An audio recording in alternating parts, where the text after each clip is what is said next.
درس مهم جدا يعني تعلمته في حياتي: لا تنتظر النصيحة لتبدأ العمل. لا تنتظر النصيحة لتبدأ العمل. أي مهارة تريد أن تتعلمها، أي شيء، لغة جديدة، حفظ القرآن، ابدأ. طيب، ابدأ بما هو متاح.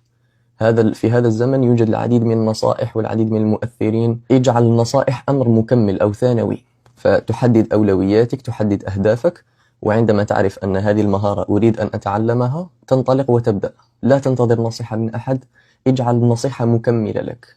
ففي حفظ القرآن أنصحك يعني قبل أن أرفع الفيديو أن تبدأ في حفظ القرآن. ابحث عن شيخ، عن معلم متقن أو عن معلمة متقنة إذا كنت طالبة، وابدأ في حفظ القرآن ولا تنتظر.